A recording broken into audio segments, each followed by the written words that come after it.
여러분 안녕하십니까? 헬로티비 뉴스입니다. 지방의회는 매년 행정사무감사를 통해 시 집행부와 산하기관의 행정 전반을 살펴 잘못된 부분을 확인하고 시정하도록 요구하고 있습니다. 정확한 감사를 위해 해당 기관의 자료 제출을 요구하기도 하는데요. 그런데 김포시의회가 김포도시관리공사에 대한 행정사무감사를 진행하는 과정에서 요청 자료를 하나도 제출하지 않았다는 지적이 나왔습니다. 공사 측은 민간 기업의 동의를 구하지 못해 어쩔 수 없었다는 입장입니다. 김진재 기자입니다. 234회. 김포도시관리공사 대상 행정사무감사에서 김포시의회는 시작부터 자료 미제출에 대한 질타를 쏟아냈습니다. 소관 상임위원장인 김계순 의원은 공사에 요청한 자료를 하나도 받을 수 없었다며 특히 풍무역세권 개발 사업과 관련해 공사가 올 초 시의회 조사특별위원회에 제출했던 자료도 행정사무감사에는 제출하지 않았다고 지적했습니다. 조사특위는 제출할 수 있으나 행정사무감사에는 자료를 제출할 수 없다라는 통보의 공문입니다. 민간 기업들 자료이기 때문에 저희가 임의로 제출을 할 수 없고 모든 제출 자료에 대해서는 제가 민간 기업에게 전화 또는 공문으로 요청을 하고 동의를 받아서 수집해서 제출해야 되는 상황입니다. 취임하시고 나서부터의 자료 제출은 전혀 되고 있지 않고요. 늘 오는 건 비공개고요. 이날 감사장에서는 도시공사 사장에 대한 퇴장 요구도 나왔습니다. 사장님께서도 동료 의원과 같이 공정한 행정감사를 위해서 퇴장하는 게 맞다고 생각합니다. 지난달 민주당 김기남 김포시의원은 공사가 시의회 조사특위 요구 자료에 없는 자신의 개인정보를 수집하려 했다는 의혹을 제기하며 공사 사장을 개인정보보호법 위반 혐의로 경찰에 고소했습니다. 이에 이해충돌 방지법에 따른 조치로 김기남 의원은 이날 행감에서 제외됐는데 김포시의회 도시환경위원회는 사장 퇴장 요구에 따라 정해 후 내부 논의를 진행한 끝에 이영록 사장을 퇴장시키지 않기로 결정했습니다. 한편 공사 측은 자료 제출 과정에서 경찰 고소가 이루어지는 것과 관련해 정상적인 업무가 어려운 상황이라는 입장을 밝혔습니다. 수집한 자료를 시의회에 제출하는 내용을 가지고 영리 또는 부정한 목적으로 제3자에게 제공하려 했던 것이라는 정의를 내리고 있습니다. 이런 상황에서 저희 민간 기업이나 저희 공사 직원들이 더 이상 일을 보기 힘듭니다.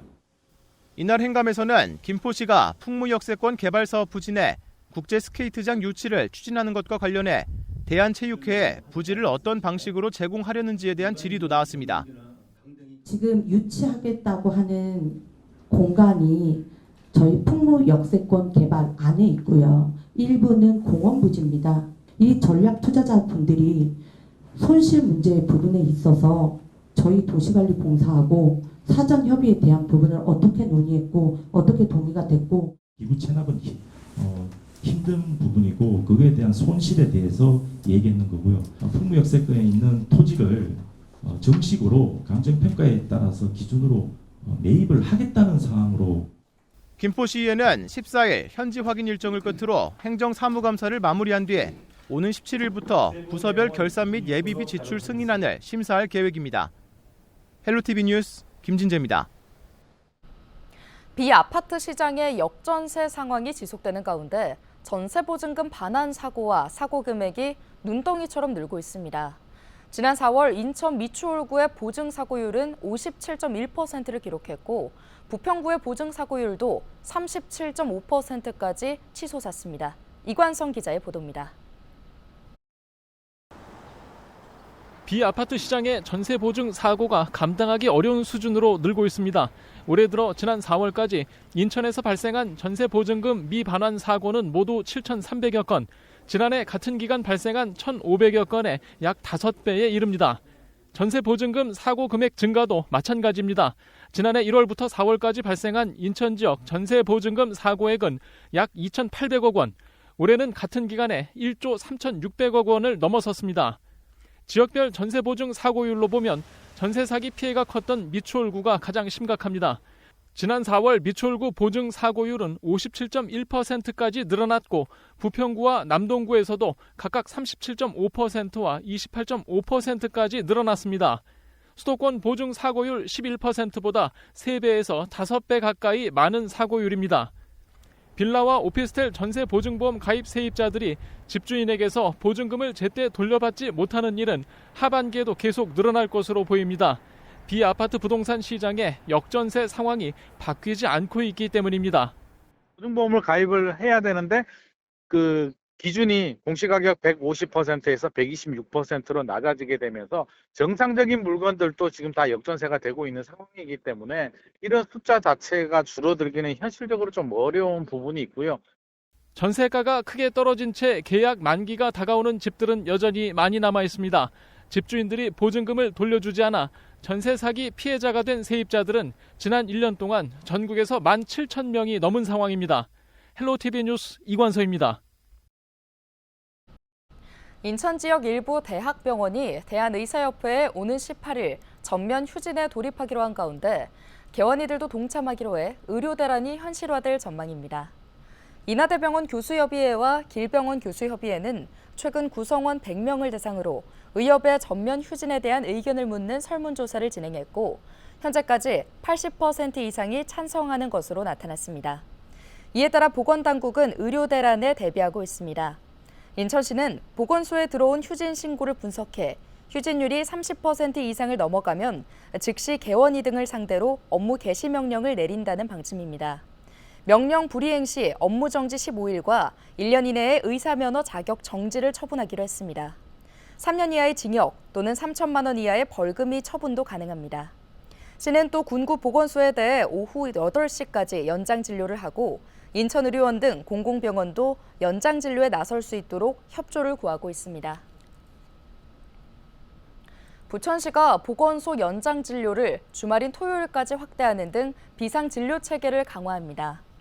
오는 18일 의료계의 집단 휴진이 예고돼 있는 만큼 부천시는 보건소 진료를 평일 저녁 6시부터 2시간 동안 연장하는데요.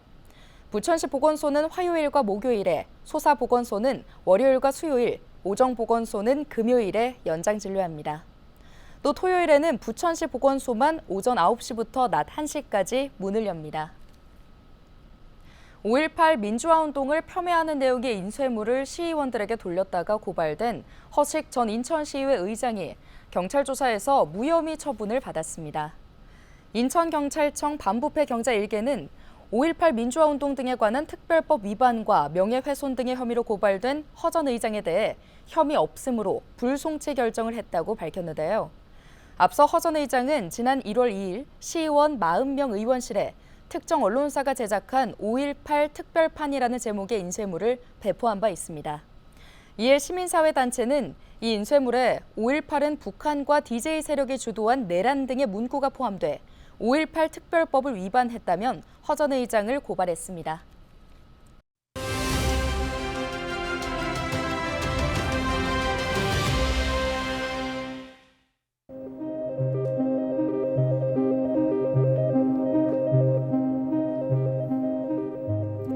이른바 노실버존, 노키즈존에 이어 이번엔 아줌마 출입금지라는 팻말까지 등장하며 논란이 뜨거워지고 있습니다.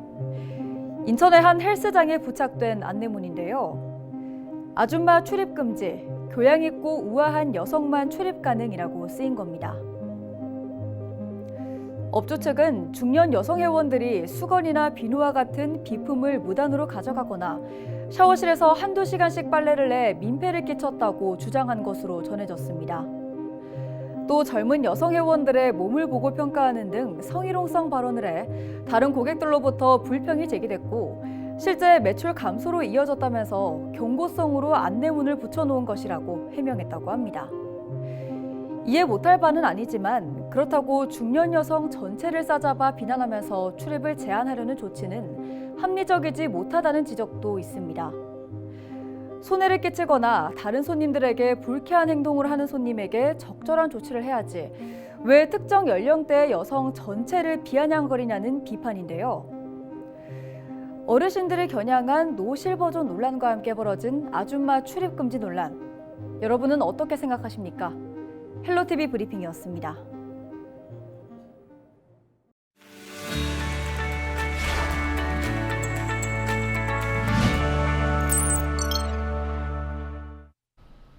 우리 지역 국회의원들의 활동 소식을 전해드리는 국회는 지금입니다. 노종면 의원은 최근 부평 캠프마켓 내 조병창 병원 부지를 둘러싼 갈등을 해결했다고 밝혔습니다. 노 의원은 조병창 병원의 보존 부분과 해체 부분을 나누고 각기 다른 절차를 밟는 절충안을 제시했고, 이를 기반으로 인천시와 부평구 시민단체 등을 설득했는데요. 결국 시는 조병창 병원의 일부는 보존하고 일부는 해체하기로 했으며, 신속한 정화와 해체된 구조물 중 일부 벽체 복원을 공식적으로 약속했습니다. 또 시민단체도 부평구를 상대로 낸 행정소송을 취하했습니다.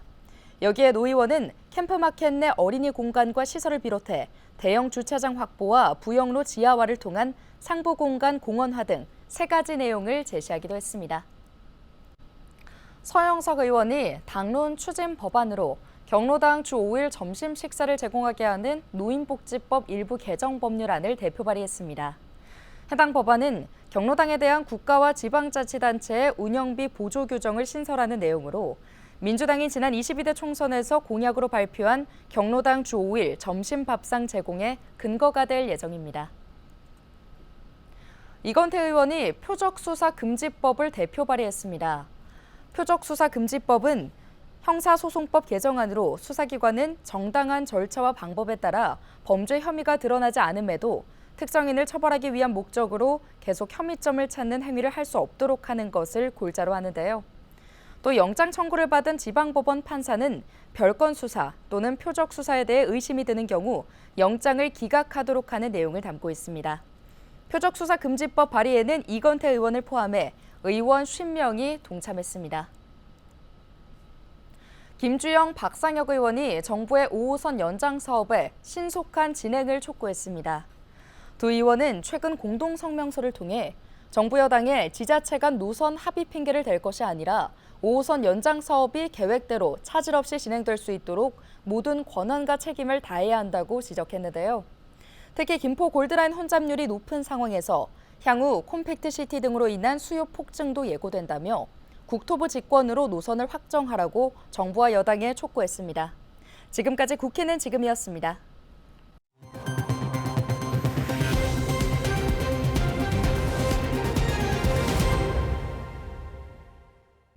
케이블 TV가 지역 채널을 통해 중소벤처기업을 위한 다양한 지원 정책을 알립니다. 한국 케이블 TV 방송협회와 중소벤처기업진흥공단은 14일 협약을 맺고 기업들을 위한 정책을 홍보하는 데 협력하기로 했는데요. 두 기관은 정책 홍보 콘텐츠 제작뿐 아니라 기업 홍보 인력 양성을 위한 교육 활동이나 홍보 채널 발굴에도 힘을 모읍니다. 저희 기관에 대해서 충분히 인지하고 활용을 못하고 있는 그런 상황도 많이 있습니다. 아마 이번에 케이블 TV가 그런 역할들을 많이 해주시면은 중소벤처기업의 큰 발전에도 도움이 되고 또 나아가서는 대한민국 국가 경제에 크게 기여하는 그런 역할을 하리라고 저는 보고 있습니다.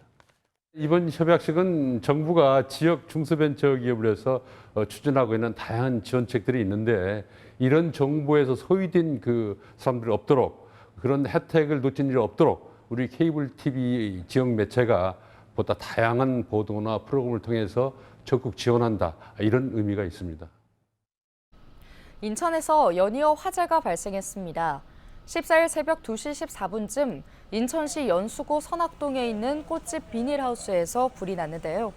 이 불로 60대 여성 A씨가 온몸에 2도 화상을 입고 119 구급대에 의해 병원으로 옮겨져 치료를 받고 있으며 생명에는 지장이 없는 것으로 알려지고 있습니다.